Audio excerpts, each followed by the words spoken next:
Well, we continue our series on Rejection Proof. It's based upon the book and blog video experience that Jai Jiang, who spoke at the Global Leadership Summit this past summer, and decided to go on a 100-day rejection experiment, in which he came up with some crazy things to ask people to do just to try to get them to reject him so that he could desensitize himself. The problem was, in that journey, he discovered some new things, that sometimes humanity is a little more open than he expected. See, Jai came to America at age 16, immigrating from China, with the hope and desire of becoming the next Bill Gates. He wanted to be an entrepreneur. And he realized at age 30 that he wasn't living his dream. He had a good job, he was paying well, life was good, his wife had a baby on the way, but he wasn't living his dream, and he kept complaining about it. So his wife said, "Put up or shut up." So they decided together he would quit his job, spend 6 months trying to get a new venture started. And he started with the idea of a software and app company. He had this idea he thought would take hold, even had a venture capitalist on the string, and then at the last minute, it fell through. The whole thing. He was going to have to start all over again, and he was rejected and depressed about it, and he was shocked at how much he had reacted to it. Brought up some old feelings. So he decided to study it. He Googled and researched and began to realize that there was something to this. So he went on this 100-day experiment, and as we talked about last week, on just the third day, he experienced something that set everything on fire. He went into a Krispy Kreme donut shop and asked to have a donut made in the shape of the Olympic rings. And to his surprise, the shift manager who took his order put it together, gave it to him. And when he posted that video, it went viral. Had millions of hits immediately. And in that process, he found a whole mission for himself and became a rejection expert. Well, Jai's video went viral because rejection is a universal experience. We all experience it in some way or another. Some of us react more strongly than others, but we all experience it. Jai even discovered in the process that rejection is a biological experience. You ever had somebody say to you, "Oh, don't take it personally"? Does that ever work? No, it doesn't, does it? We do take it personally. And the reason is that there is a biological response that takes place. They've done studies where they experiment people with brain scanners on, and they have them go through a rejection experience, and they discovered that our brain puts out the same kind of natural chemicals as when we experience physical pain. It's not just in our head. Rejection is real. Our fear of rejection is not just in our heads. Scientists tell us that this biological response is actually an evolutionary mechanism that helped us for survival in our prehistoric days. It's not so helpful where those physical dangers are no longer present. The point is, when we experience rejection, it takes a lot of work to get past that, to overcome our fear of rejection. It's not as simple as just saying, "Don't take it personally." So let me pick up on where we left off last Sunday. We shared that rejection says more about the person rejecting than the person being rejected. Jai Jiang realized that before his 100-day experiment, he experienced someone's rejection as the truth about himself. And then he began to realize that if he repeated some of his efforts, just do the same experiment with someone else, eventually he could get a yes. He came to understand that the universe is made up of people from diverse and polar opposite personalities and incentives and backgrounds. And their reaction to a certain request reveals much more about them than about the request itself. Rejection is a human interaction between two parties involved in every decision. And when we forget this and we let that person become just a nameless machine, then rejection gets misunderstood. Instead of it being an opinion, which it really is, it becomes an indictment, And then every acceptance becomes a validation. And if you do that for very long, pretty soon, not only are you going to find yourself questioning yourself, but you're going to eventually change your mind over and over and even go to the point that you're going to lose your mind. And throughout history, great ideas that ultimately propelled humanity forward were initially met with vocal and sometimes violent rejection. Think about some of the greats in our history. Socrates, Galileo, look what the church did to Galileo. Nelson Mandela, Mahatma Gandhi, Dr. Martin Luther King.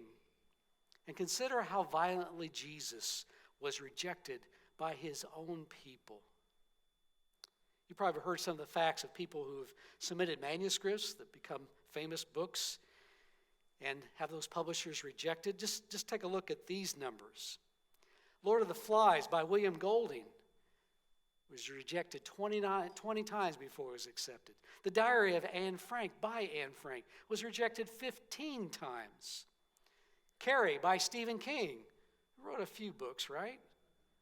30 times that book was rejected. Or how many of you saw The Help, with a movie was made of by Catherine Strockett? Rejected 60 times. And Harry Potter and the Philosopher's Stone, the first book by J.K. Rowling, was rejected 12 times before it was accepted. And listen to some of the criticisms that came from the publishers when they were rejected. Stephen King was told by one publisher, "We are not interested in science fiction which deals with negative utopias. They do not sell." J.K. Rowling was told, "It's far too long for children," referring to the first book in the Harry Potter series. And even more to that story, J.K. Rowling had submitted this book to 12 different publishers in Great Britain, all rejected. But one publisher happened to just hand the manuscript to their grandchild, I guess giving them something to do, and that grandchild ended up reading that and wouldn't put it down until they were finished with it. And then they thought, maybe that criticism is not so valid. Within a decade, 100 million copies of that book was sold, and we know how the series has gone. Jai Jang suggests that becoming a master of a craft requires not just great skills, but also the ability to weather rejections. Rejection is human. Rejection is opinion, and rejection has a number. So if your idea has merit, if it has substance, it's approached strategically, and you are persistent, you will eventually get the yes that you need. And Jai began to notice something else about his rejection experiences. He realized he had more power than he realized. When it came to rejections, ultimately, you can't control the other person, but there are things that you can learn, and the ways that you approach a person and how you offer your expectation makes all the difference in the world. He realized that because of the circumstances of someone's life, they may say no, but if you say it a different way, you might get a yes. So let me share a video just to give you a little sample of some of these experiments that he did. This was one of his early ones, and his reason for choosing this particular experiment was that he was one of those kids kicking a soccer ball, and sometimes we kick it into the neighbor's yard. Have you ever done something like that? And you remember how horrible you feel, especially if you kick it over the fence, you got to go knock on their door to get permission to get the ball back. Well, he decided he wanted to overcome that fear once and for all. So this is what he did. Well, this one's a little bit risky. I'm going to ask someone to open up their backyard and for me to play soccer in it. And we'll see what happens.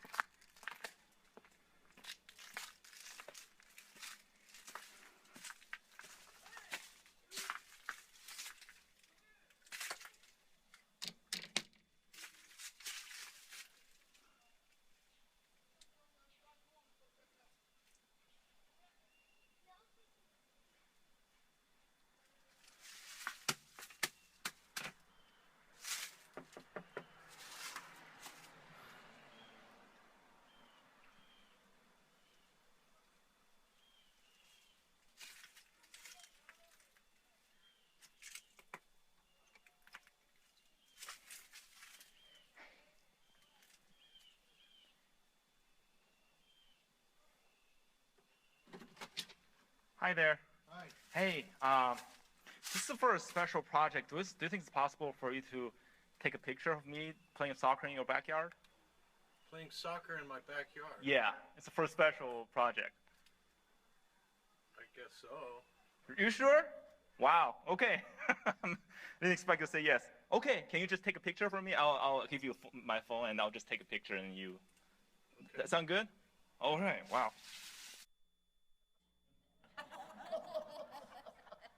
Why do you say yes? Why did I say yes? Yeah. Because it was really so off the wall, how could I say no? I like that. Yeah, all right. Thank you, Scott. Really appreciate it. All right, you too. All right, have a good day. You too. Wow. Not only I didn't get shot at, yelled at, or get the door slammed on me, Scott was kind enough to let me in and take a picture of me playing soccer. It was just me holding, using my foot to hold the ball more than playing, but I'm very happy that I got another failure. All right, on to next day.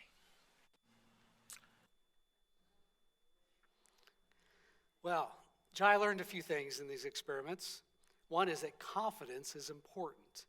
You give that sense of you know what you're doing, you put the other person at ease. You give an aura that you know what you're doing, you have a much higher chance. You notice he did something else. He asked him why. And Jai began after this experiment of asking why more often, because he'd often find, even though they might say no, if they asked why, he learned something that he can take to his next experiment. And of course, you heard his answer. It was so off the wall, how could I say no? Here's just a few insights that Jai Jiang shared that he learned from all of his experiments. First of all, ask why before you end the conversation. That feedback is critical, assisting you in the next interaction. You'll discover learnings that might help you be successful in the future. Just one example, one of the things he asked was, went to knock on somebody's door and asked if he could plant a rose bush in his front yard. Well, one guy said, well, no. And when he asked why, he found out that the man wasn't opposed to flowers. He says, well, I just got a dog, and if you plant it, he'll just dig it up and tear it. It'd be a waste of your time and money. He said, but matter of fact, across the road, that woman really loves flowers. She might be interested. So he went across the road, and he ended up planting a rose bush in her yard. So ask why before you say goodbye. Secondly, retreat, don't run. Sometimes when you ask something, you may get a no, but if you discover that if you just back off the request and ask for something simpler, something a little easier, they may end up wanting support and be helpful to your project. I've found this in the church many times, that often people are interested in the ministry you want to do. It's just they don't have the full time to commit then, but they'd be willing to do something if you make it possible for them. Thirdly, collaborate, don't contend. Never argue with the rejecter. Instead, try to figure out a way to get them on your side. Ask appropriate questions about the problem at hand. Sometimes you can turn an opponent into a collaborator. And finally, switch up, don't give up. And this insight just realizes that sometimes what you have to offer is fine. It's just that what is being shared is not in the appropriate context. It's not what that person needs at this point in their life. If you take it to someplace else, to someone else, you may get a yes instead of a no. Now, one of the reasons I found this book by Jai Jiang so fascinating and his speak so riveting that he shared at the Global Leadership Summit is that rejection is a very common theme in the scriptures, is it not? Last week we talked about Moses. We could talk about the Old Testament prophets who had that impossible task of sharing the judgment of God to a society that had gotten so far away from God they wouldn't listen. And society had become so unjust and the poor so neglected and the worship of many gods instead of the one God that most of them did their job and failed. The judgment still came. We could talk about Jesus, who was challenged not just by the Pharisees, but ultimately experienced the ultimate rejection as he gave his life on the cross. Or read the book of Revelation, realize the whole book is about Christians who in that day, near the end of the first century, were being rejected and persecuted over and over because of their choice to believe in just one God. And look at the Apostle Paul. You heard the passage today. And one thing you need to understand, he was rejected often by his fellow Christians, because he didn't have one of the criteria they had in their minds of what a true apostle should have. He didn't walk this earth with Jesus like the original 12 disciples. His experience with the risen Lord and his Damascus Road experience was his credential, but not all considered that enough. And then listen to the things that Paul had to endure. In prison many times, beaten more times than he can count. 5 times, you can recall, he got the Jewish judgment of 39 lashes, because that was the limit for one offense. 3 times he was beaten by rods. He was stoned once, something you very rarely survive. Shipwrecked 3 times, and one time spent a whole day and a half on the open seas. He traveled all over the Roman Empire, mostly by foot, crossing dangerous rivers, facing robbers. He endured the risk of going in as a stranger into so many cities and towns, all with their own local customs. He journeyed the desert, and he sailed in fragile sailboats on the raging seas. And as he finished this epistle passage, he shared the burden that he carried of all those churches that he started, trying to hold them together, trying to keep them on the right path. One of the experiences I've had is going on the journey of Paul's 2nd and 3rd missionary journeys. I've been able to see Athens, Corinth, and one of the most amazing places I saw was the town of Ephesus. How many of you have had a chance to go to see Ephesus? It's an amazing place because they've been able to reconstruct most of that city. And so you really get a flavor for what it was like in the day of Paul. And one thing it did for me is totally change my perception of the Apostle Paul. I don't know how you read his epistles in the Bible, but when I've read them, I always kind of had this picture in my mind that he was going from town to town, little villages, small places, uneducated people, share the good news. When I saw Ephesus, I realized it was a town of 250,000 people. And their intellect was incredible. They had engineering feats. They brought water from 6 miles away for the city. They had a sewage system that took everything out to the sea. It was a town of philosophers, places you did battle with intellectually. And Paul did well in places like Ephesus. We see another example when he went to Athens, and he was able to adapt his message to the surroundings that he was in, that he talked about that God, that statue, to the unknown God. Paul was rejected over and over, but he learned from his rejections. He was able to adapt and grow, and because of it, next to Jesus Christ, he's the most influential person in all of our Christian history. Paul learned from his rejections. And I would suggest that as Christians today, more than ever, we need to learn from Paul. We need to learn about how to become rejection proof. Because more and more we experience this kind of rejection in a hostile world to faith in general, but especially to Christianity. I was watching TV the other day, and on came a commercial with Ron Reagan, the son of Ronald Reagan. And he was speaking for the Freedom from Religion Foundation. And his statement was shocking to me. He says, "I'm an unabashed atheist, and I'm not afraid of burning in hell."